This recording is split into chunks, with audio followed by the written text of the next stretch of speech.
What's up, A to Z Sports Live on a Tuesday. Hope everybody had a fantastic Labor Day weekend. We're going to have a heck of a show on this Tuesday with a full season prediction for the Titans 2023 season. A three-man show today because we weren't allowed to do a four-man show because we were going to have all four of us on here, including Zach, but he couldn't make it. Not his fault. That's actually technology that not able to let us do what we wanted to do. But this morning, we've got Sam Phelan, Jack Gentry, and me, Austin Stanley, here to give a full Titans 2023 season prediction. And we've also got some Titans season announcements to get to after we kick off the show here on a Tuesday. Apologies for being a little late today. Technology has been an issue for one of us. I'm sure you can tell which one of us is having the Wi-Fi issues, but the eye roll gives it away. But we're going to have a hell of a show asking a lot of big-time questions about this Titan season. And this is going to be a two-part series on our Titan season predictions today, talking big picture and team. What are you most optimistic about with this team? Your Titans win-loss record prediction. Who will be the most valuable Titan player? And then how does this Titan season end? And then tomorrow we'll do a lot of detailed stat predictions with players and props and all types of fun things. But today is what really matters. How does the Titan season end? And so, Jack, Sam, welcome in. Sam, let's get this thing rocking and rolling here. Let's do it. Energy is high. It's a three-man show. Make sure everybody shares the show before we kick this thing off. We got a lot to talk about. We're cooking up a lot of different predictions at season time. We're on, I don't know if you can tell, I'm up here. I'm on 10. I'm ready to go. It's a season preview that fires me up. I'm ready to rock. So share the show. Get every Titans fan you know in here to join us for the conversation. Get a football fan you know in here. Get an AFC South fan you know in here. A Jags fan, a Texans fan. I don't care who it is. Get them in. Join the A to Z Sports family. Great show to kick off game week. It is officially game week. It is Saints week here in Nashville. So let's do it here on a Tuesday morning. Share the show before we go. That's right. Let's get it going officially. Welcome to A to Z Sports, powered by the BetMGM app. I'm Austin Stanley. He is Sam Phelan, our A to Z Sports Titans reporter. He is Jack Gentry of the Tighten Up podcast. And we are Nashville's on-demand sports talk network, going live every weekday morning at 8 Central Time on Facebook, YouTube, and Twitch. Links to the show segment by segment on our Twitter timeline. Also hit us up on Instagram, TikTok, and Threads for all of our great Titans content. We got to thank our sponsors because they truly make it happen for us, and they help out all of you guys, like Wilson County Hyundai. Make Wilson County Hyundai a part of your new car buying process by seeing them in Lebanon or online at wilsoncountyhyundai.com. The Bone and Joint Institute, boneandjointtn.org, the region's destination for comprehensive orthopedic and sports medicine care. Farm Bureau Health Plans. Get better with Farm Bureau Health Plans. That's better coverage rates and service at fbhp.com/ATOZ. The Aura app, keeping us all safe online. And you can get a 2-week free trial with Aura if you use our link, aura.com/ATOZ. And Krebs Kubota, an elite Kubota dealer with 3 great locations across the state and beyond in Murfreesboro, Franklin, and Columbia. Online, KrebsKubota.com. Jack, I hope you look pretty clear right now. I like where this is going. Don't move too much. No sudden movements, Jack. So your Wi-Fi outage that happened at midnight last night can stay steady with us. But welcome in, Jack. Yes, thank you. Yeah, I'm trying to be a statue today. I'm trying to be Philip Rivers. Trying to be Philip Rivers in the pocket today. I don't want to move too much and lose whatever quality I have right now. But yeah, happy to be a part of it. We have to dodge some Wi-Fi issues. It's not the Titans football season without a little bit of adversity. So let's overcome it right now. That's right. So big season preview today and tomorrow with the three of us. So we're going to talk a lot about what this Titan season is going to be. Again, today is going to be a big picture type of conversation. Tomorrow will be more specific player props, player stats, expectations, and those type of conversations. But today, to give you a quick rundown before we get out to our big announcement as well, is we're going to talk about what we are most excited or optimistic about with this Titan season. Then we're going to go through and give our official win-loss predictions. We'll also talk about how we think this season will end, and we'll give our most valuable Titan that we expect as well to get us to tomorrow's show, where we'll do DeAndre Hopkins receiving yards and stats and Derrick Henry touchdowns and all that kind of stuff. But we do have an announcement because a lot has been changing with A to Z Sports over the summer. As you guys know, we've not seen Zach that often, but Zach will be back for the regular season. So here, I'm going to start us off with this. For the regular season midday weekday show like we have right here, me and Zach will host every Monday and Tuesday. And then the rest of the week will be me and Sam, and then Jack will have a rotating spot in there as well. So everybody calling for more Jack, more Jack. You're going to get more Jack. We're going to be excited about more Jack here on the show. But so it'll be me and Zach on Mondays and Tuesdays to give you that initial game reaction. And then me, Sam, and Jack throughout the rest of the week. So that'll be exciting. But the three of us, you're going to have a lot of us because it is game day season, which means pregame, halftime, and postgame shows. And boys, it's going to be us three throughout the regular season. The away games that we'll start with against the New Orleans Saints, Sam and Jack will have all of the away games except for this upcoming one because Jack's got like a wedding or something stupid he's got to do. Maybe he's got to fix his Wi-Fi or something on Sunday. But so it'll be me and Sam to kick off week one. But then all the home games will be me and Jack for every home game. Sam will be at Nissan Stadium for all those home games. So we're very excited about all the plans that we have for our Titan Game Day live show, pregame, halftime, and postgame. Streaming live on these same channels, Facebook and YouTube, sharing on Twitter, X. And we do want to thank all of our partners and our friends that are going to be a part of the Titan Game Day live experience. We've got some new friends this year, a lot of new friends. Adventure Science Center, excited about having them on. Jarrett Fire and HVAC, Chim Chimney, obviously old friends, BetMGM. The Mint Gaming Hall is back for Titan Bingo.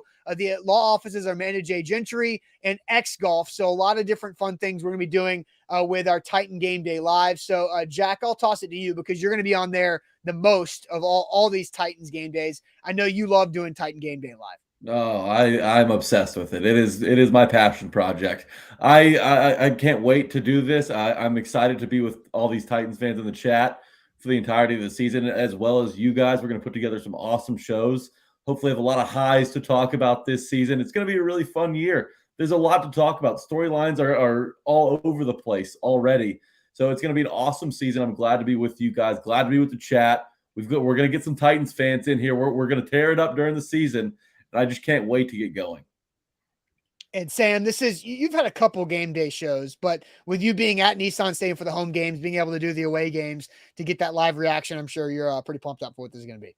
It's going to be good to get unhinged a little bit. Like nobody has worse takes than, somebody who has just come out of watching 2 quarters of football. Like everybody, you straight out of halftime, put a camera in front of my face. I'll say something wrong that I just feel really passionate about in that moment. That's what everybody does. But that's what these game day shows are for. We're coming straight off the bat post game after some disappointing loss to the Texans or some awesome win over the Bengals. And we're going to get radical with it. Like we're going to be all over the place, reacting to every game. It's going to be a great time for what should be a very eventful season. I think regardless of how, a win-loss record plays out or where the Titans fall in line in the AFC South at the end of things, there's going to be a lot of really fun storylines to keep track of. So reacting to those on a weekly basis is going to be exciting. Yep. And so people asking like, what's going on with Zach? Why is Zach not doing many shows? As the business grows, like me and Zach have organized our business responsibilities. And so Zach, I manage the Nashville market, which has to do with the Titans. So it's easier for me to stay in the loop and the nuances of all the deep Titans conversations that you guys want to have. And Zach is working on other markets and some social media expansion and overall business expansion too. So harder for him to stay up to date and in the know with all of the details on like who's going to make the 53-man roster. So, but Zach will be here with me Mondays and Tuesdays to react to all the games. And then we're going to have a really good time with us three on game day shows and throughout the week here as well. So Monsoon asks, who is the A to Z rep at the games? Well, Buck will be at every game. Buck will be at every home game and away game. And then Sam will be at the home games as well, and then doing game day live for the away games. All right, that's enough of that. Enough announcement stuff, although as much as we love it.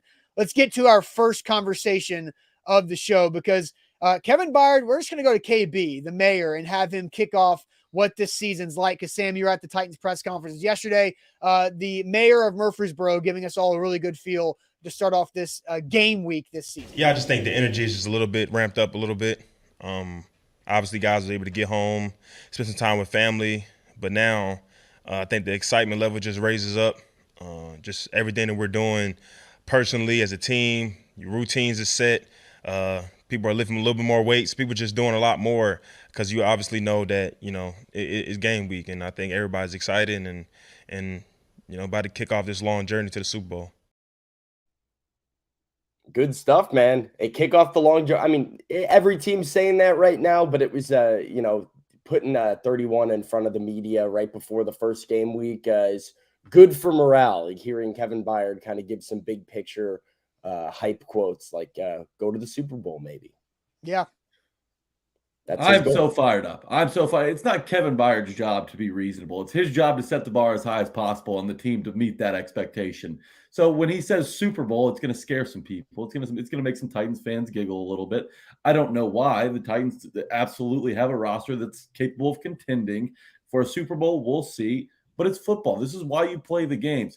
Everybody wants to make all these predictions in the offseason, but when that oblong pigskin gets put out there, anything can happen. We saw it in college football this week. We saw it last night with Duke beating Clemson. In one game, anything can happen, and that's what it is. It's one game, 17 times in the regular season, and then case by case as the playoffs go along. It's survive and advance. Kevin Byard setting the tone early. There's a hunger about this team, and I know every team's hungry in week one, but the Titans are especially hungry. They're dealing with a 7-game losing streak.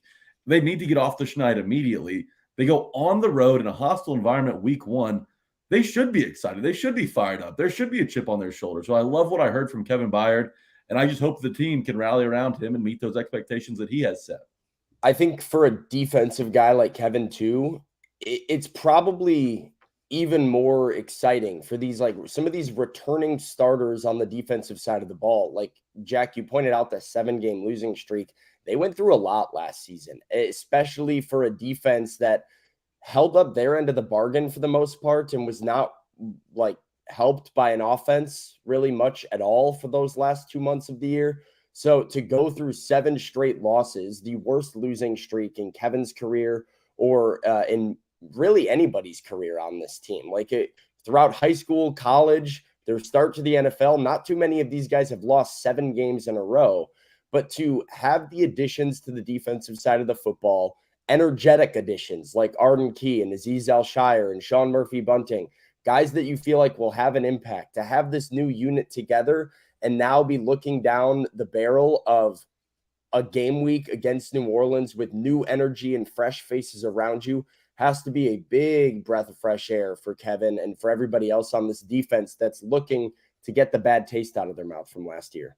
Yeah, without a doubt. A to Z Sports here live on this Tuesday. Just talk through our announcements for this upcoming season. We'll have more information about that on the website later on if you missed that. But let's get to our first question of the day today for everybody. What are you most optimistic about with this Titans team? What has you feeling the best? What are you most optimistic about with this Titans team entering game week at the New Orleans Saints on Sunday? But first, let me tell you guys about our friends at Krebs Kubota. They are Middle Tennessee's preferred equipment provider. KrebsKubota.com is where to go. And they have 3 amazing locations across the mid-state, Columbia, Franklin, and in Murfreesboro. Again, online, KrebsKubota.com. They have the best equipment in the industry because the Kubota line is the best when it comes to performance. Also, with the perks that you get with the warranties that the Kubota brand has. And with Krebs, you get that last name with the Krebs family that strives to be the best in customer service. And they mean it when it comes to building a relationship with you and whatever your projects may be and whatever you have going around with your property. If you have need something big or small, Krebs Kubota can take care of you and also have you coming back for that next project as well. Once again, 3 amazing locations, Columbia, Franklin, and Murfreesboro, online at KrebsKubota.com.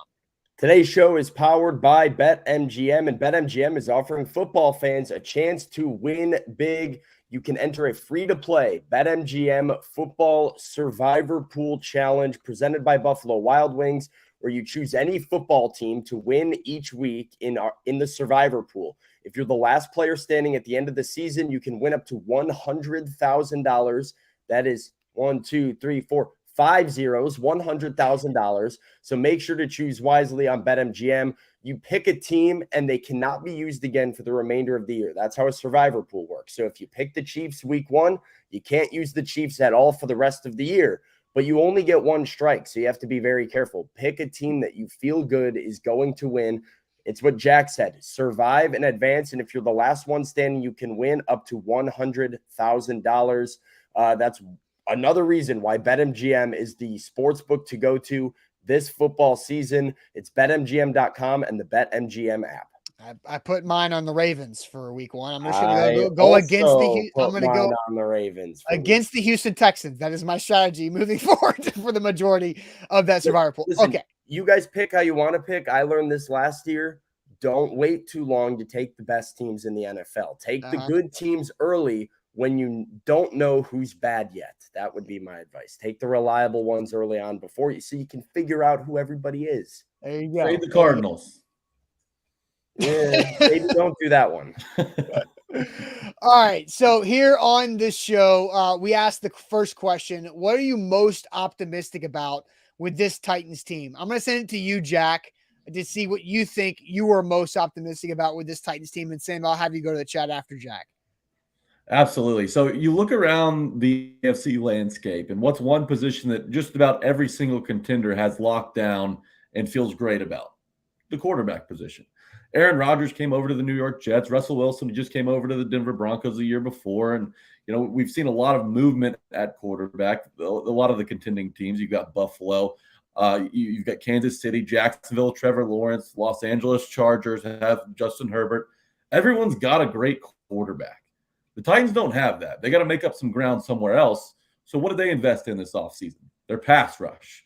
They brought Jeffrey Simmons back. They gave him a bag. They signed Arden Key. And right when you thought all the dust was settled, they go out and ink Trevis Gibson, a former Chicago Bear, who had a great season in 2021, to add depth to the outside linebacker position.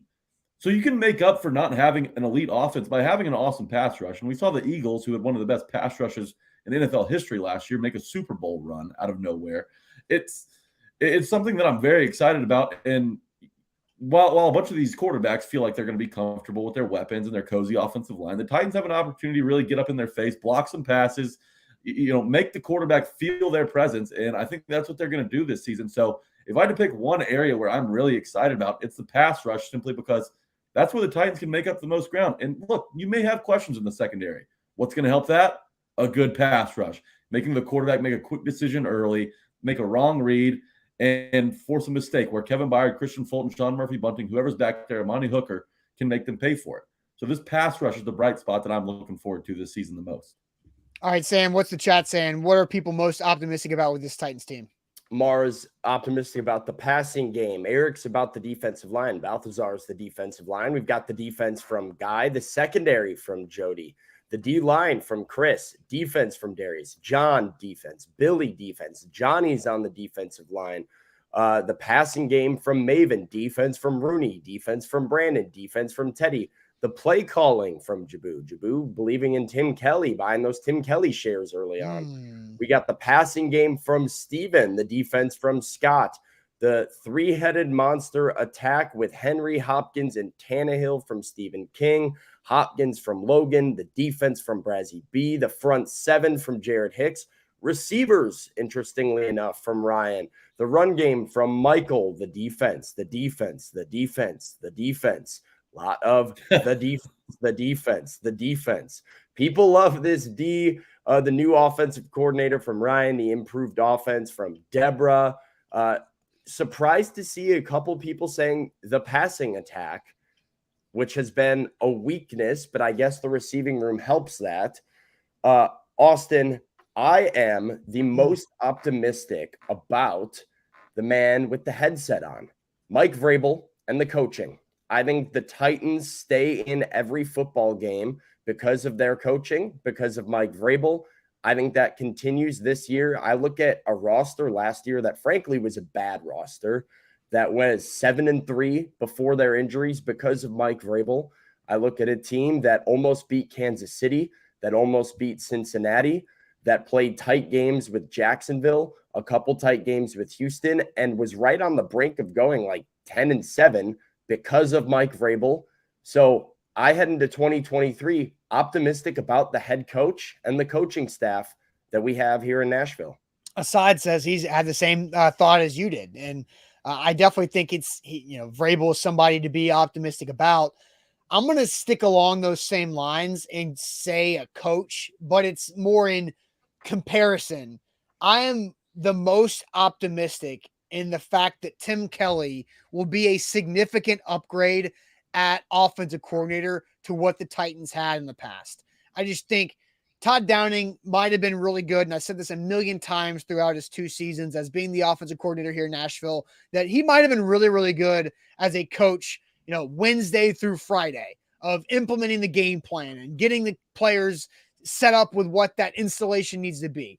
But in the game, Todd Downing had no feel. He had no rhythm. He had no understanding or it factor and intangibles of what that is. I think that's where Tim Kelly might be at his best. And so I think I am most optimistic in the Titans offensive play caller, Tim Kelly, being way better than what Todd Downing was. And I think that's worth some legitimately bigger results, right? Like that's gotta be, I don't know if you're going to attach how many wins is Tim Kelly worth or better than Todd Downing, but I think it's a big time help.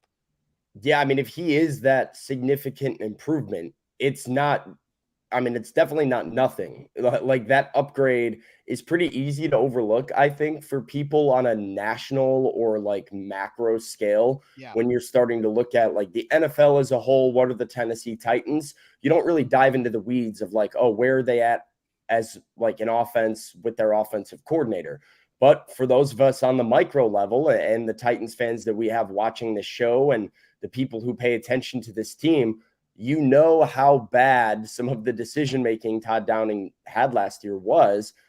And if Tim Kelly can be a significant upgrade, I think it leads to whether it's 7-10 more points a game, whatever it is. How does that affect the result of some of your games? Right. Yeah. Should be good for a few more wins.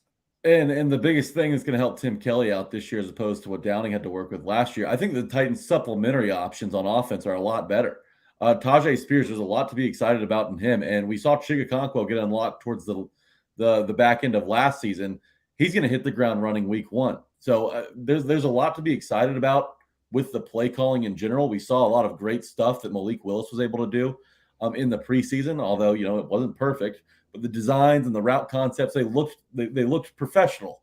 And when you get a guy like Tajay Spears back there to help out Derrick Henry, you get a couple extra options in the passing attack. And one of the most underrated things is the rapport that D-Hop and Tannehill have built throughout training camp. So, Tim Kelly, sure, you can't get any worse than what Todd Downing's been the last 2 years. But I do think he's got a little extra to work with. You just got to hope these guys can stay healthy. That's the biggest concern. Yeah, let's see. Jesse says Tim Kelly will only excel if Vrabel gives him enough slack to innovate. He can be a great OC if Vrabel allows him to be more than just hit you in the mouth offense. I think Jesse might be going a little too strong with that. I think Mike Vrabel wants his players to coach, but I do understand that Mike Vrabel is still the end decision maker with the football decisions on the team. And the offensive coordinator has to do what Vrabel wants to do. And one of the things we'll be doing in the Titan post-game show with one of our partners is the winning formula. And we've talked about this, and that's Adventure Science Center is going to be a part of the winning formula. I'm breaking news to Sam and Jack. We haven't had this discussion yet. But the winning formula with Adventure Science Center is how many boxes the Titans check of the 3 things that Mike Vrabel needs to see to win games: rushing yards, win the turnover battle, and have the better quarterback rating. If the Titans can get 2 of those 3, they're probably going to win games more often than not. If they can get all 3, then great. But if you're going to have a bunch of turnovers and you can't run the football, Mike Vrabel thinks you're going to lose games. And so Tim Kelly will have to follow that winning formula from Mike Vrabel too. Yeah, I mean, the big picture stuff is always going to be Vrabel's philosophy, but within the identity of an offense, Tim Kelly does have autonomy to do what he feels is best. I mean, that's why you have an offensive coordinator, especially when you don't have an offensive-minded head coach. These play designs are going to be Tim's. The way that they function and some of the additions to the offense are Tim's wrinkles that he's added. Now, something like playing fast, which we have heard all offseason, is a part of Tim Kelly's offense. That's a Mike Vrabel idea. So you have to understand kind of where these nuances are and where Tim Kelly has his say. I think the play design and the things that you look forward to, Austin, as being the upgrade over Todd Downing is going to be things that Tim Kelly can control. Like, I still think they run the football a lot and that they ride Derrick Henry a lot. And those are Mike Vrabel decisions at the end of the day.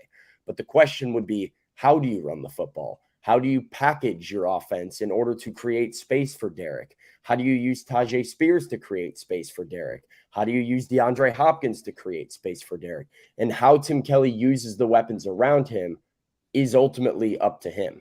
Yeah. And I got some comments I wanted to get to because Brad says he's optimistic in not having Henry toss plays. Brad, I hate to break it to you. It's still going to be in the playbook. And that's, I'm not excited to report that to Brad and everybody that Derrick Henry toss plays will still be in Tim Kelly's repertoire right there. Jody says Henry playing some fullback in front of Spears. That what you saw, Austin? No. no. Them being on the field at the same time together? Yeah. But Derrick Henry playing fullback? No. He's not going to get the old Dick Butkus face mask with like the bar down the center that makes him look cross-eyed and start playing fullback with a neck roll. He's not doing that. But Derrick Henry and Tajay Spears will be on the field at the same time quite a bit. Yeah, it's the situational play calling that we're looking for mostly here, right? Like Downing's biggest shortcomings were all situational. 2nd and 10 runs, 3rd and short, boneheaded decisions where Henry's not even on the field. Get the best players on the field at the right time, make the right play call for the situation, and that's where the Titans offense can really thrive. When the Titans were really killing it a couple of years ago, they were dominating on 3rd down. That's all. Like, it's all situational play calling. You get the right call for the situation, you convert some 3rd downs, you keep the defense on the field, you control the clock, which is going to be a big point of emphasis this year. I know that the Titans have a great defense, but let's be honest, the Titans don't want to get in any shootouts this season. So control the clock by converting your 3rd downs, and it should be sweet from there on. It's all situational for me. And Todd Downing, he's up in New York right now, but Tim Kelly, he's got plenty of experience. He knows what to do, and he's had to work with a much less talented supporting cast down in Houston than what he's got this year. I think that's got to be exciting for him. I think 3rd down is really something big that Tim Kelly has a luxury that Todd Downing didn't have. Not to be, defending Todd Downing, but this is something that I think I'm really interested in seeing with the Titans offense this year is how they handle 3rd down and medium. And I specifically when it comes to personnel. You mentioned Todd Downing's shortcomings on 3rd downs, Jack. And yeah, there was a lot of like 3rd down and 2 that you're not seeing Derrick Henry on the field, which Derrick Henry needs to be on the field for 3rd down and 2. Newsflash, Tim Kelly, if that's not in the playbook, put it in the playbook. 3rd and 5, 3rd and 6 was when you got to kind of this middle ground of Derrick Henry's not really a great pass protector, pass blocker. Do you want to throw for a 1st down on 3rd down and 5? If the answer is yes, you might want to take Derrick off the field. But if you take Derrick off the field, everybody and their mother knows that you're passing the football, which then creates less, sense of surprise to your offense. You're not really keeping anybody guessing. What Tajay Spears provides that the Titans didn't have, even with Dontrell Hilliard, but especially after Dontrell Hilliard went down last year, is a running back that is explosive enough to pick it up with his legs, good enough to catch a ball out of the backfield, and can hang in and pass protect. And when you have that on 3rd and 5, 3rd and 4, I think you feel a little bit more comfortable taking Derrick off the field to put Tajay out there. And the defense still knows they can run, they can screen pass, they can pass to the running back, or Ryan Tannehill can 3-step drop and Tajay can hang in there and pass protect. And we can find Treylon Burks across the middle. Like, the options are more wide open with the personnel that they brought in, which is a big testament as well to Ryan Carthon and Mike Vrabel identifying players that fit into what they needed. All right, A to Z Sports here live on this Tuesday, going through our full season predictions for this 2023 Titans year as game week is officially here. All right, so now we're going to go through. We went through what are we most optimistic about. Now let's just jump to the good stuff. What's the win-loss record prediction? We got 3 more questions, so we're going to have to go a little more rapid fire here. But win-loss predictions here for the Titans 2023 season.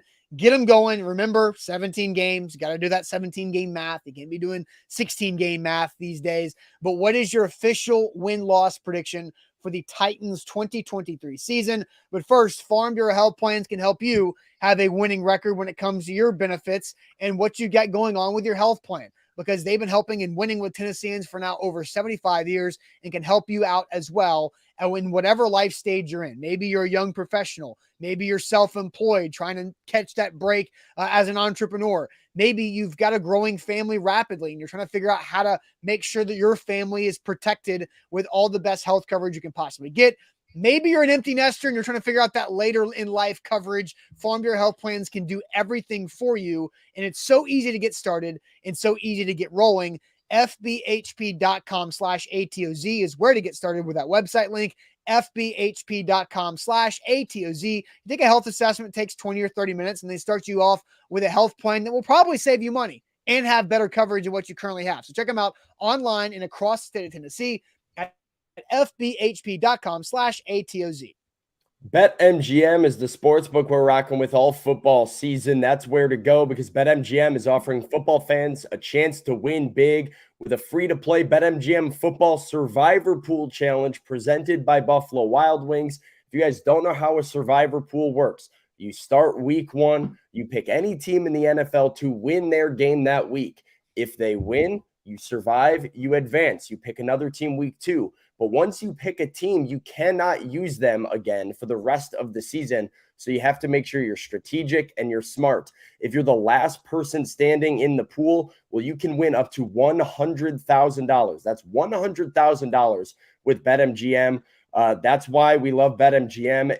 I'm going to sign up for the Survivor Pool Challenge. I didn't know about this until I, started reading the ad read. $100,000. Day one. It's day one of us I promoting. counted the zeros last time. That cannot be right. $100,000 for a Survivor Pool. So I'm getting on this, and it's free to play. Free to play, $100,000 benefit. You got to get with them. BetMGM.com and the BetMGM app. All right, Jack, win-loss predictions. We'll start with you again. I'll let you set the tone for what we got here. So, Jack Gentry of the Tighten Up Podcast, what are you thinking? Win-loss record for the Titans? 17-0. No, I'm just kidding. So look, the Titans have an interesting little schedule, and I don't know if we have the graphic or not. We do. But let's pull that up real quick. I want to point something out that might be getting overlooked. Obviously, the first 6 weeks of the season will be the most challenging. The Titans just need to make their layups this season to make the playoffs, in my opinion.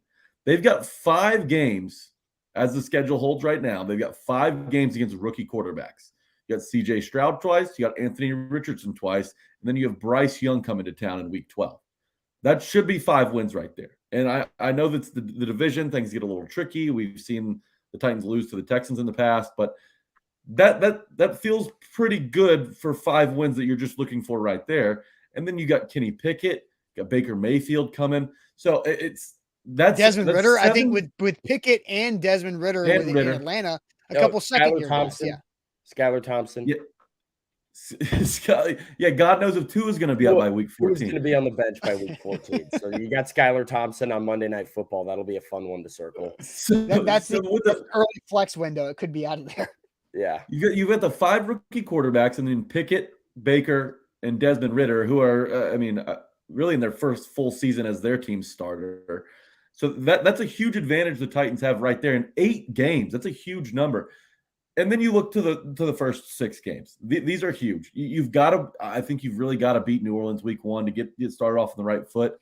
Brandon Staley's known to make a few boneheaded decisions for the Los Angeles Chargers, and then the week 3 game against Cleveland. I really like the Titans' odds there. I think they're similarly built teams, but those 8 games that I highlighted, you win those. You don't have to be the 2021 Titans where you steamroll the Rams on Monday Night Football. You beat all of these elite teams. You dominate the Bills. They don't need to do that. Make your layups, and the Titans will finish 11-6 and win the division. 11-6 is my prediction. 11-6. Absolutely. Okay. What's your official Titans record prediction, Sam? I'll send you to the chat. Jack is high at 11-6. I was not expecting that. And real quick before Sam goes, the 7.5 win total on BetMGM, that is free money. That is free candy. They're handing out fun-sized candy bars on BetMGM. Do you have a bell on your desk? I thought I heard a bell ring when you were hitting it. Maybe I do, maybe I don't. We'll never know. Sam Phelan guarantee bell. Mr. Ambiguous, hammer 7.5. All right. To the chat, Andre's got 11 in 6. Yeah, that checks out mathematically. That took me a minute. Jay's 12 and 5. Billy's 12 and 5. Jeff 8 and 9. Kevin 11 and 6. Eric 11 and 6. Cooper's 10 and 7. IR is 12 and 5. We got 13 and 4, 10 and 7, 12 and 5, 10 and 7, 11 and 6, 10 and 7. Lou Man's going 20 and 0 all the way to the Super Bowl. Not 9 and 7. Hot take. You're right. There's not 16 games. But they could be 9 and 7 hosting the Jags in week 18. They could be. That's a possibility. Yeah. All right. Well, we got Jody at 11 and 6. Michael's 9 and 8. We got 11 and 6, 11 and 6, 9 and 8, 11 and 6, 12 and 5, 10 and 7, 11 and 6, 12 and 5, 12 and 5, 12 and 5, 9 and 8, 11 and 6, 12 and 5. Lot of very good records here. Steven's down at 8 and 9. XD Gamers at 9 and 8. Austin, I'm going to go because you're making a face. Well, I was going to ask you real quick, how many losing records did we see? Because I heard you say 1, 8, 9. That was it. That's the only losing record I think I saw. 8 and 9 might have been one of the only losing records. Yeah, there were probably a couple. We got an 8, 8 and 1. I think we've got 6 and 11 from Kirk is our worst one that we've got on here. Okay. But yeah, it's a lot of winning records. That's for sure. Kirk Cousins burner. It could be. Come on, buddy. He's still salty. Kirk long ball. He got cleaned up in joint practices, according to that one guy online. That like he got dominated. All right. I'm going to go because here's the schedule. And Austin, I don't know why you're making a face. This is an 11 and 6 team. They're going 11 and 6. That's my prediction. I'm going to tell you why. They're going to go into New Orleans and they're going to win. Derek Carr and that team does no chemistry. They're not good enough. Dennis Allen's all defense has no idea what's coming for him with this Titans defense against his offense. They're going to beat the Chargers, who are going to be sneaky horrible this year. They're going to lose in Cleveland. They're going to lose against the Bengals. Joe Burrow does own this franchise. Suck it up. It's fact. They beat rookie Anthony Richardson, who's also going to be less sneaky, but also awful. They are going to lose in London to the Ravens, 3-3 into the bye week. Atlanta's a win. Pittsburgh in primetime is a loss. Tampa Bay is a win. Jacksonville on the road is a loss. We're 5-5, but guess what? The cupcakes start rolling to town. You beat the Panthers. You beat the Colts. You beat Tua. Sucks. Probably Skylar Thompson starting that game. You beat the Texans. You're 9-5. You'll lose to Geno Smith because, hey, Geno can cook every once in a while. Don't write him off. But you end up with Houston. That's a win, 10-6, and the Jags are coming to Nissan Stadium. You are not beating us in Week 18 twice in a row. Welcome to Nashville. That's a W. That's an 11-6 AFC South champion Titans team. I'm sorry if you don't like it. This is a cupcake schedule. I might go 13-3-14 against this schedule as a starting quarterback. This is soft. The Titans are winning 11 games. I love it, Sam. Yes, sir. I was trying to be down, and I look at the schedule and I see Carolina, Indianapolis, Miami, Houston. Those are 4 wins. I like that run. And I almost made them beat Cleveland, but I do think the Browns on the road is going to be a tough game. But anything that was borderline, I tried to go with a loss, and I still came out like I don't see how it's less than 10. I've got 11-6. I think your borderline 1 win was at Miami because you think Tua is going to be out by then. I think they have a better chance of winning if Tua plays. He sucks. Tua stinks. Tua is better than Tua stinks. But he's better than anybody else the Dolphins are. I am not worried about Tua Tagovailoa 1 iota when it comes to this defense. Let me introduce Tua to Jeffrey Simmons and Kevin Byard, and we'll see what he does. Oh, he met him in December a couple of years ago, and it went horribly wrong for Tua. Hey, we don't talk about what happened in December a couple of years ago. If that back half of the schedule is it's so nice to look at. Yeah. The 3 games you have to worry about, if you get 2 of those 3 games, which 2 of them are at home, between at Miami, at home against Seattle, and at home against Jacksonville, you're going to finish with a really strong record. And a lot of people who are picking the Jags to win the division are forgetting that the Jags haven't played nobody, Paul. They're coming off playing a 4th place schedule. Yeah. The Titans have bbeen playing first place schedules for years. I think and the now Titans, they finally get a second place, and you're going to see them dominate. I'm I telling think you. the Titans split with the Jags, but when you give them 2 layups against the Colts, 2 layups against the Texans, Carolina is going to be awful. They're going to be awful. Like Bryce Young, great quarterback, going to be very good. They're going to be awful.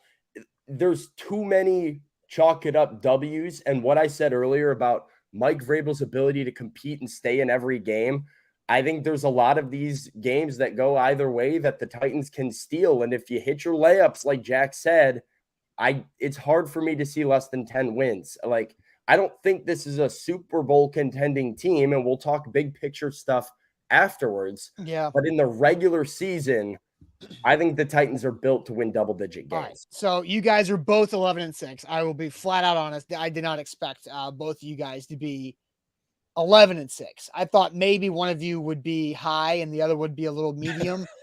But I mean, both 11-6. I gotta say, I'm kind of caught off guard here. So 11-6 may be medium. Look at the schedule. Read the schedule.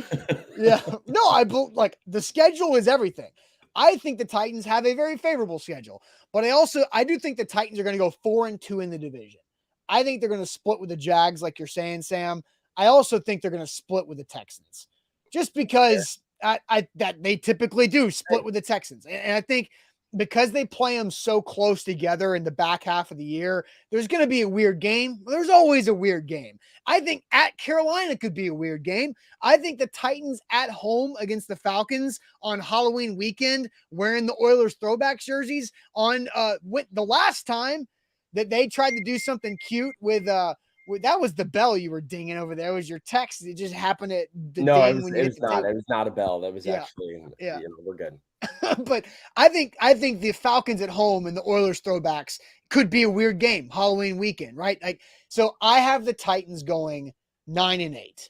I still think they win the division. I think it all comes down to week 18 in Nissan Stadium against the Jags. And I think, honestly, the Jags might have a better record going into that game. It's going to be the flip-flop of what last year was. I think the Jags and Titans, whoever wins week 18, wins the division with a very similar record. I think 9-8, and the Titans hosting a playoff game as the 4 seed in the AFC is what I think is going to happen.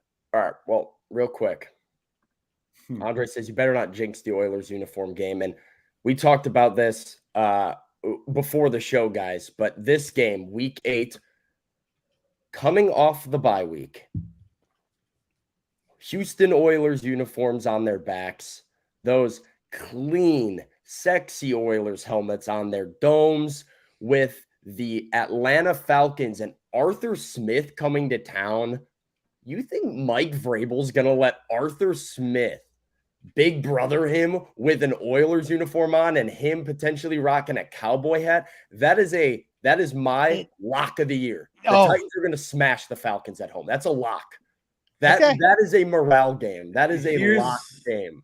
Here's Mike the thing: Vrabel is not letting Arthur Smith big brother him at home in Nissan Stadium Halloween weekend with his cowboy hat on, the Oilers uniforms in the crowd. Is Vrabel going to be bolo tie?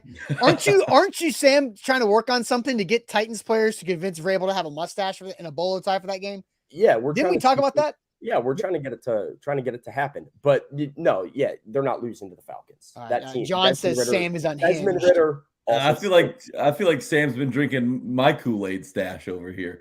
But there is one thing that we do have to address when we talk about the Titans, schedule prediction or win-loss predictions. And that's that the Titans will win a game that they're not supposed to win and lose a game that they're absolutely not supposed to lose. Yeah, so that's going to happen. Like it's impossible to get this thing exactly right. It's why I don't hate the split with the Texans thing. I think that's I think they're going to beat the Seahawks. Jack has the Titans losing to Seattle, and I think Sam, you said the same thing. Seattle's having to fly from as far away possible back into Nashville on a noon game on a Sunday late in the year. Yeah, that's a Titans win. And so I think there's a couple of those things that fall that way that I just think your schedule breakdown of 9-8. I'd like to know where you where that falls for you. Okay. All right. Well, I think they start 2-4. I think their wins are New Orleans and also Indianapolis. So I think a 2-4 start gets you off to a rough start, and but you're going to be able to battle out of that because I think the Falcons, Steelers, I've said this a million times. Falcons, Steelers, Bucks, Jags is the entire season. And I think right there they win 3 out of those 4 games, and then they have the ability with Panthers, Colts, Dolphins, Texans, Hawks, Texans, Jags to clean it up and to get back into that. But I think that there are probably 5-5 after week 11. And by beating the Jags, they probably lose the Jags in week 11 if I'm having split there. And then they're 5-5 there. And I think they can really get back on to where they're above 500 going into week 18 and winning that Jags game. That's how I split it up. I don't necessarily go game by game. I think it kind of goes in sections. And I say 2-4 up top. I think they're going to go overall. I think they'll go 3-2 in the middle section, and then they'll be pretty good there towards the end. Well, I think they start the season. Describe your difference. It's right at that front there because I had them going 4-2 in that first section of 6. I do think the Chargers are bad. I think they're going to not be good this season. And so the Titans, I have them winning that game. I flip-flopped back and forth with the Cleveland game, and I ended up giving them a win, but that would not be one that I would be surprised to see go the other way, which is why I think 10-7 would be where I go, if not 11-6. But I think that's the difference. If you have them 2-4 in that front 6, I have 4-2 in that front 6. And somebody commented it earlier, so shout out to whoever commented it. 2 of those first 3 games, Chargers, Browns, I think are going to be huge when it comes to the Titans' record by the end of the season. Like, it'll be, it's early, but I think those games are massive. I think the goal is to get through those first 6 games at 3-3 at worst. You go 3-3 through the first 6, that schedule really softens up. I think the playoffs are a guarantee if you go 3-3 through the first 6. I honestly, I think if you're 2-4, you're okay. Honestly, and one of the 2 has to be the Colts game, right? If you're 2-4, I'd rather have the 2-4 against the Chargers and the Colts than a win against the Saints. But I think you can get by with 2-4 and still be fine because that's how tough that first 6 is. Yeah, you're not dead in the water at 2-4. 1-5 is a major problem, but 3-3, if you're going into a bye week 3-3, you have to be feeling really, really good about where you're at, given the rest you're about to get and the schedule that's ahead after that. Yep, no doubt. And if the Jags somehow have a a really good season, that game in London could decide a tiebreaker when it comes to the wild card picture. I legit think the Jags might make the playoffs as well. Like, I think there is a world. I think the Texans and the Colts are going to be 2 of the worst teams in the league, and there's a world where both the Titans and Jags win double-digit games. And so it's going to be like, I don't think this division is going to be like, if they go 11-6, I'm not sure it's wrapped up. I think you might see a world where there's a 9-win Jaguars team playing a 10-win Titans team in the last week with that game deciding the AFC South. Like, I don't think the Jags are going to go away quietly. No, they won't. I do find it interesting. I think it's, both the Titans and the Jags will be no worse than 4-2 in the division. So that, you're not quite halfway to 10 wins, and you both play the NFC South, which is a terrible football division. Yep. So, you're doing a pretty good job. That's 8. That could be 8 wins for both the Titans and the Jags, if that's how we're counting. All right. So we went through our win-loss predictions. I look like a Debbie Downer, but I do have the Titans winning the division. Yeah. Oh, Kane says real quick, 2-4, we'd be calling for Levis to start. Nope. I don't think that's the case when you understand the schedule and I think part of that too, Kane, is going to be very situational. It's going to depend on how the offense looks in that 2-4, how Ryan Tannehill looks in that 2-4. Different factors obviously are always, always contribute, but I don't think you can make that judgment that early. Austin and I pegged earlier in the offseason that right after Jacksonville week 11 is when you might have to make a big decision about who your quarterback is. I mean, if you're sitting 3-7, 4-6, maybe at that point in the season, is it time to go to Will Levis to get him some work? I don't know, but I don't think you can at week 6. No, it's after week 11. If Ryan Tannehill loses to the Jags in week 11 and you're significantly below 500, that's your option to kind of pull the plug and to build for the next year. All right, well, now let's flip it. Let's talk our one question about a player today. And then tomorrow we'll do all of our player predictions on stats, on stat leaders and breakout players and underrated players, and tons of storylines for that. Let's ask this question, guys, to the audience. Who will be the most valuable Titan? The MVT, as Sam coined it this morning. Who will be the most valuable Titan this season? But first, I'm going to tell you guys all about the Aura app, keeping us safe online. Aura.com/ATOZ is how you get a 2-week free trial with the Aura app. It's helped me out and saved my life from spammers and robocallers and telemarketers, because data brokers sell your information to all those people that try to get to you and to rip you off. But Aura will get rid of your information from all those data brokers, and they will opt you out on your behalf. It's super easy. Aura got rid of 30 data brokers from my life in just about 5 or 6 days after I signed up. It took 2 or 3 minutes to sign up, and then boom, my life was easier. And so we're going to give you a 2-week free trial when you use our link, aura.com/ATOZ. That is aura.com/ATOZ when you sign up with the Aura app. Today's show powered by BetMGM, the king of sportsbooks. Make sure you get with BetMGM. It's free to play right now with their Survivor Pool presented by Buffalo Wild Wings. The BetMGM Survivor Pool Challenge. Pick an NFL team to win week 1. As long as they win their game, you survive and advance to week 2, where you'll have to then pick again. But once you pick a team, you can't use them for the rest of the season. That's how a Survivor Pool works.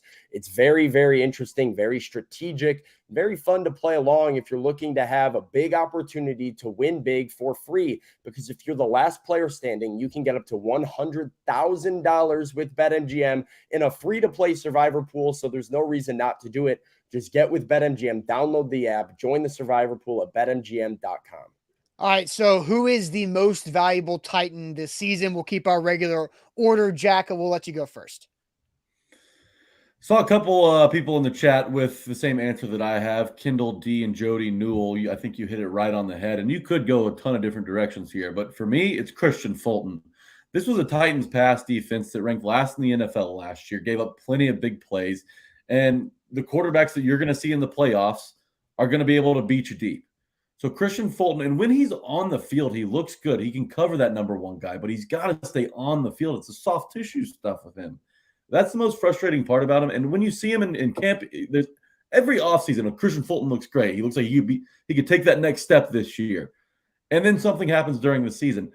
For me, if the Titans want to cause real havoc in that AFC picture, Christian Fulton's going to need to come up with a few picks.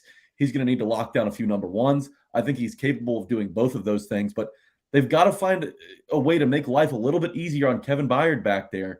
And I think Christian Fulton is absolutely the guy who takes the next step this year and gets paid this offseason. So Christian Fulton is the most valuable Titan. And, you know, the depth behind him, I'm not exactly confident in, and I doubt you guys are either. But Christian Fulton's my answer. Sam, your thoughts?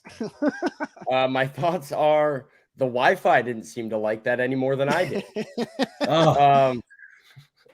But Christian Fulton has looked good. He's had his best offseason as a Titan. All indications are that he's healthy, that he has trained differently. Kevin Byard was singing his praises the other day during that same press conference about him being somebody specifically that has answered the bell and kind of lived up to the challenge of being a guy for the Titans and making sure he's on the field. But most valuable Titan? No. He might be the most important Titan, but even at his best, he's not the most valuable. He's a cog in a wheel. I was going to say, if you're going to label Christian Fulton as the most anything, I think he is the most like pendulum swing Titan of, if he's really good, that changes this defense from being damn good to freaking damn great. Yeah. Like if he gets hurt again, then obviously it swings one way to the other. I think that's how I would label Fulton. I like that. I don't think he's the most valuable. No, I agree. The Titans need to print T-shirts that says this defense is freaking damn great. I'd buy Freaking one of those. I'd buy that. This defense is freaking damn great. I don't know why I said it that way, but hey, if it makes money on a T-shirt, I'll say random stuff like that all the We time. need to do with Print the also, shirt. we need to get some sort of like A to Z sports merch line. Look, we're working on it. All right, like why do you guys think Zach doesn't do shows so much? Like because we're trying to work on. I feel like we've had like 2 or 3 ideas now for like I hilarious. know. Shirts. I have a Derrick Henry Rand Carthon idea, and I've got a logo mocked up for it and everything. I had it back in freaking March, and I want that. But hey, we look as business develops, we've got to develop, and that's where me and Zach need more time. The more I'm doing 1.5 hour long shows with you guys, the less time I can work on things like that. The less T-shirts everybody gets. Yeah, right. All right. So Sam, to the chat, the most valuable Titans player in this season is who? Curtis is on Chig. Steven's on Peter Skoronsky. We got Derrick Henry, Ryan Tannehill, King Henry, Chig Okonkwo, DeAndre Hopkins, Danico Autry, Ryan Tannehill. I like this Danico Autry answer. Actually getting a little creative here. We have Derrick Henry, Traylon Burks, Ryan Tannehill, Derrick Henry, the King, Traylon Burks, if healthy, Chig Okonkwo, Christian Fulton, Jody, in agreement with Jack there. Tannehill, Right. Big G's on Tannehill. Leo says Big Jeff. Byron says Simmons. We got Christian Fulton and Sean Murphy Bunting from Kendall. We have Arden Key. We have DeAndre Hopkins. We've got Derek or Hopkins. We've got Arden Key. We got Harold Landry. Austin, I have a hard time seeing it any way other than this way.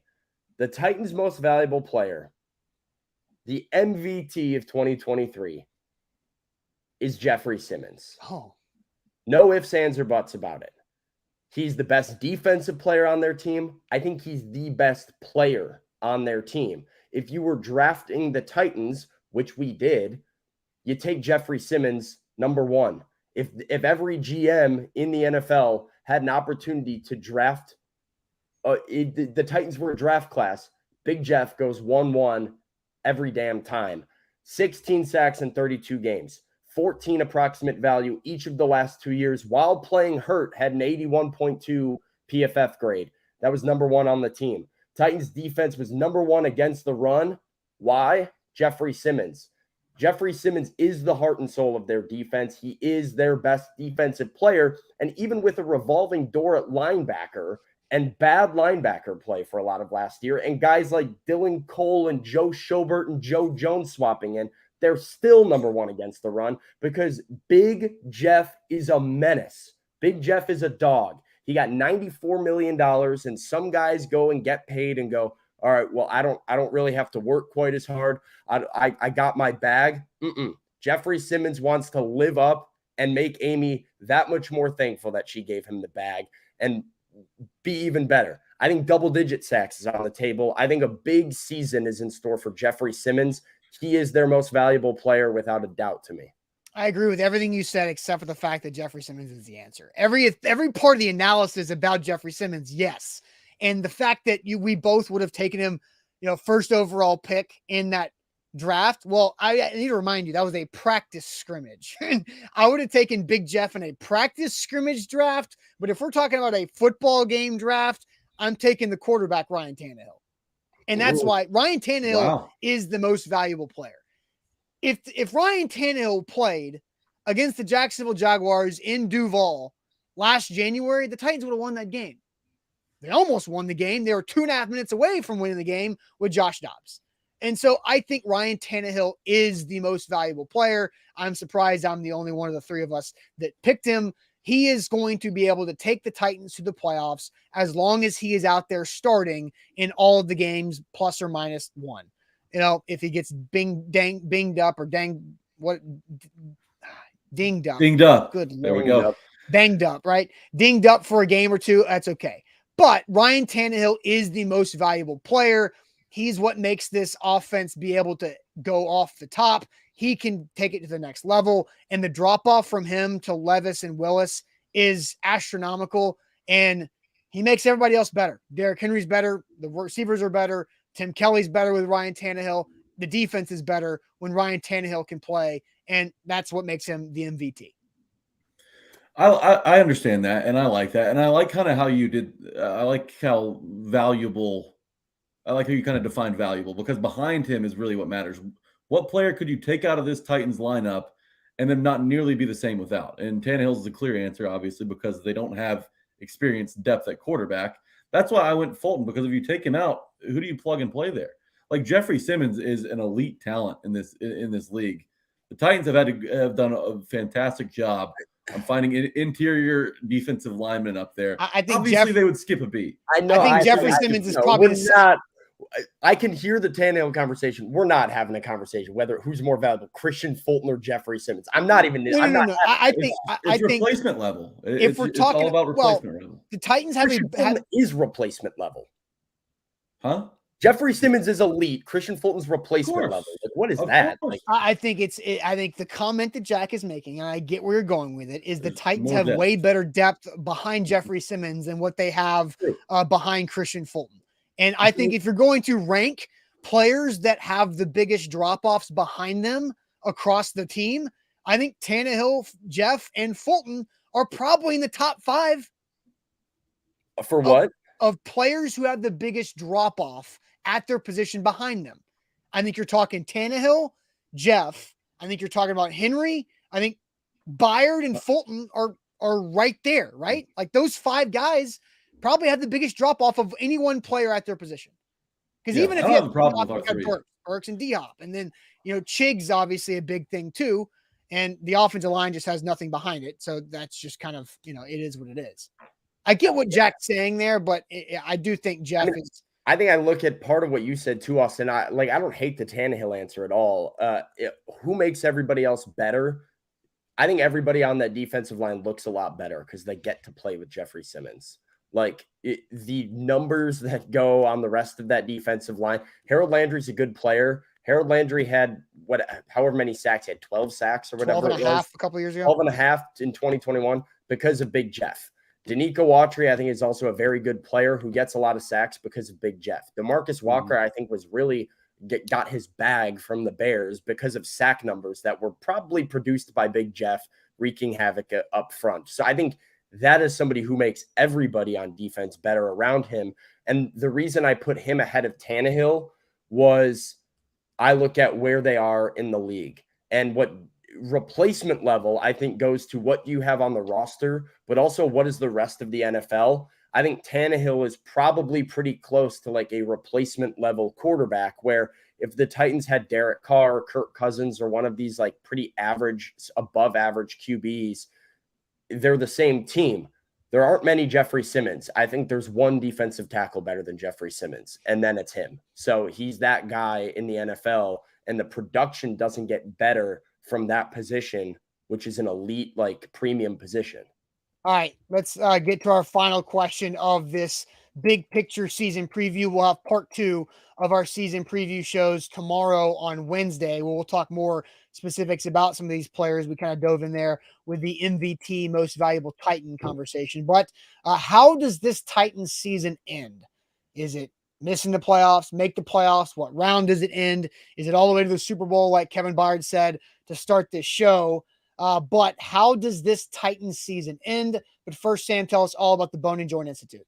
The Bone and Joint Institute, they're the region's destination for comprehensive orthopedic and sports medicine care. You can visit them out in Franklin or at boneandjointtn.org. Whenever you get hurt in life, you can't fumble on your recovery, and you have to know who to trust. And you can trust the Bone and Joint Institute with a state-of-the-art rehab facility, as convenient as possible, with everything all under one roof, from clinic to rehab, surgery, image, testing. It's all out there in Franklin, so you don't drive everywhere around Middle Tennessee to go to your different appointments.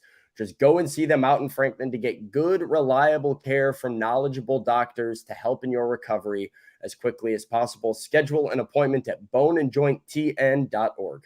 All right. Once again, one more time, this time for me, BetMGM's NFL Survival Pool Challenge begins, presented by Buffalo Wild Wings. I started this last night. All you got to do is log in to your BetMGM app, and it's right there at the top. I went ahead and picked the Ravens as my week 1 survival pool team. And once you pick a team, you can't pick them for the rest of the season. And whoever is the last person standing in the BetMGM NFL Survival Pool presented by Buffalo Wild Wings can get up to $100,000 in prizes right there. So that's huge with BetMGM. Hey, maybe you haven't signed up with BetMGM. That's okay. You can use our bonus code ATOZ Sports. You get up to $1,000 back on bonus bets if your first bet misses. Then you can play the free-to-play NFL Survival Pool Challenge with Buffalo Wild Wings on the BetMGM app. So check that out with your BetMGM app. Visit BetMGM.com for terms and conditions. 21 or older, Tennessee only, new existing customer offer. All promotions subject to qualifications, other requirements, rewards issued non-withdrawable bonus bets. Bonus bets expire 7 days. And for problem gamble sport, call Tennessee Redline 800-889-9789.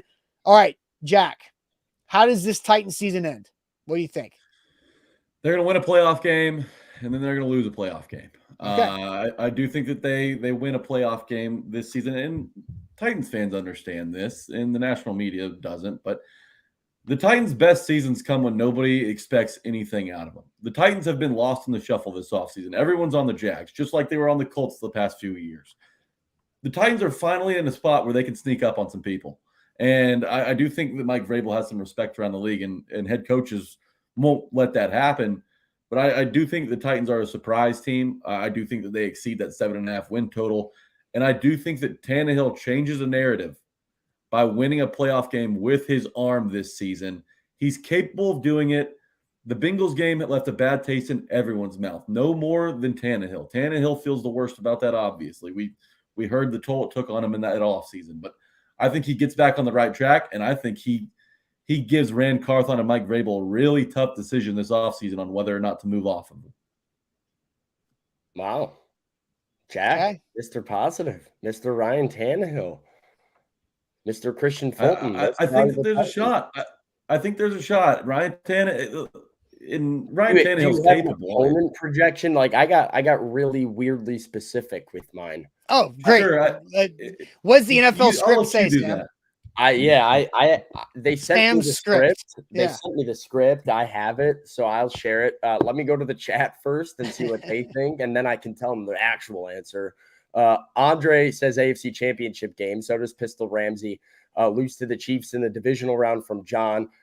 We have hopefully Super Bowl. Yeah, hopefully from Andre. First round exit from Curtis. We have all the way to the divisional from Orlando. Wild card loss from Jeff. Wild card exit at home to the Ravens. That's the kind of specific I like, Noah. Let's get really specific with it. A first round Tannehill exit says Den. We have the Super Bowl from Billy. AFC Championship game from Troy. Win a playoff game, I hope, says Gabriel. Super Bowl from Roy. We have the divisional round loss from Michael. Matt is in the same boat with the divisional round loss. Super Bowl from Willie. Let's see what else we got here. Exit first round. We have a barely missing the playoffs from Eric. In heartbreak from Jacob. Divisional from Ira Hoshi. 7 seed from Luman. AFC Championship game. Here's what Sam's script is saying this morning. The Titans will go 11-6. The Titans will make the playoffs. The Titans will lose in the first round at home to Aaron Rodgers and the New York Jets on a bad call, roughing the passer or some BS that the league hands Rodgers on a platter. I've seen it a lot, guys. I grew up in Chicago. I know how these things go. There will be some sort of thing going on that is going to not be Ryan Tannehill's fault. You're going to come away from that game even more upset because it's going to feel like Ryan Tannehill did everything he could and they didn't make any mistakes. And it's going to be a bad call. And Aaron Rodgers on the Jets are going to go to Kansas City. Does the script have the final score? I don't see that very clearly. So you've got the Jets as the 5 seed. Or no, well, the Titans could be the 3 seed. Yeah, I've got the Titans as the 3 seed at 11-6. The Jets as the 6 seed coming to Nissan Stadium and then getting gifted a wild card round win. Oh. So I mean that's what it says on. I don't want to be that guy. I'm sorry to burst everybody's bubble. I've been Mr. Positive today. But yeah, it's got league narratives and Aaron Rodgers winning. Who does the 5 seed have? I was going to say Sam brought the Aaron Rodgers PTSD down to Nashville. We don't need to do that. Who's the 5 seed in the script? This has the Bengals as the 5 seed who play their division rival Ravens, the 4 seed. Oh, okay. The Ravens win the division this year. Oh, Lamar wow. and new OC is very good. Not clear on the 7 seed, but I'm seeing it's AFC West. So okay. So that's not Chargers? Is it going to be the Broncos? I think it's Sean Payton and the Broncos. That's wow. kind of what I'm just reading. That's what the script says. Yeah, you just have like a version of the script. It's not like the full version. It's like a tarot card reading. These things aren't. I mean, I can pick up vibes and stuff. Okay. He's got the first draft. Yeah, the first draft of the script. Look, then says it. We're here to do predictions. I told you I was going to get unhinged. It was like the first word I said out of my mouth was that I was going to be off the walls today. I'm doing detailed predictions, and then we'll dial it back in and button it up with the capital J for week 1 starting tomorrow when I'm at practice. But today we're having a little fun. That's right. Rob asked, what is the BetMGM bonus code? It's ATOZ Sport. So I'll show that up on the screen real quick. It's on the bottom there. You can see it. Oh, yeah. It's right there on the bottom. Thanks. Duh. It's on the graphic 100% of the time. ATOZ Sports is the bonus code there. So if you need to sign up with BetMGM, use that ATOZ Sports. You get up to $1,000 back in bonus bets if your first bet misses. So I think this season ends with the Titans. If they have a home playoff game, which all 3 of us predict, I think the Titans will win said home playoff game. And then I think they will lose in the second round. So me and Jack are kind of on the same lines. If the Titans go on the road as a wild card team, I don't think they can win that one. But I do think the Titans win a home playoff game. Man, they've lost a lot of home playoff games in a row. Right, Jack, how many home playoff games have the Titans lost in a row? I know we know the Cincy in Baltimore. You go back to 2008 Baltimore, and I'm trying to remember if the last win was Joe Nedney's acting job against the Steelers back in like 2003 or 2000. It was a way back, right, for the last home playoff win. So I think the Titans get a home playoff win this season, and then they lose at the Buffalo Bills. I think the Bills might be the 1 seed. The dam's going to break. The dam is going to break this year, baby. Just wait on it. Man. Mr. 9-8 has him going to the divisional round. All right. He's hedging his bets. He's hedging his bets. That's exactly what the Jags did last year. Hey, all right. Fair enough. That's right. I don't think 9-8 wins the division, but I think it does. But anyway. I think with a tiebreaker it could. I agree. Yeah. We'll see. All right. All right, guys. Look, tomorrow's going to have a heck of a day. We're going to predict a lot of things when it comes to the Titans season, but did want to shout out one more time our Titan Game Day live shows and the setup for this upcoming season, pregame, halftime, and postgame shows. For the home games, it'll be me and Jack. And for most of the away games, minus week 1, it'll be Sam and Jack, but me and Sam will be on week 1 for the Saints game, as Jack's already got a previously scheduled conflict there. But all thanks to our new partners, our new friends for our Titan Game Day Live, Adventure Science Center, Jarrett Fire and HVAC, Chim Chimney, BetMGM as always, the Mint Gaming Hall with Titan Bingo, the law offices of Amanda J. Gentry, no relation to Jack Gentry, and X Golf here on our Titan Game Day Live. So excited about that. Guys, we'll be back tomorrow with part 2 of our season-long predictions, and hopefully Jack's Wi-Fi can get fixed by the time that happens so we can get rid of the hotspot. But hey, good show today. Any parting thoughts? I would just like to put in a special request to do Throw and Shade on tomorrow's show. Oh, yes, absolutely. All right. That's my final thought is Sam became a man today because he picked the Titans to win 11 games. Sam, I'm so proud of you. Wow. So the growth. Wow. I'm so proud of you. You've finally seen the light. I'm just reading the games. I'm just looking at a schedule. I don't know. All right, guys, make sure you like the show on the way out. Give that thumbs up button a hit for us on Facebook and on YouTube. More people watch the show than like the show. We need to fix that. We need more people to like the show. Buck Rising live tonight for A to Z Sports Primetime. We'll see you guys tomorrow morning on a Wednesday. Appreciate it as always.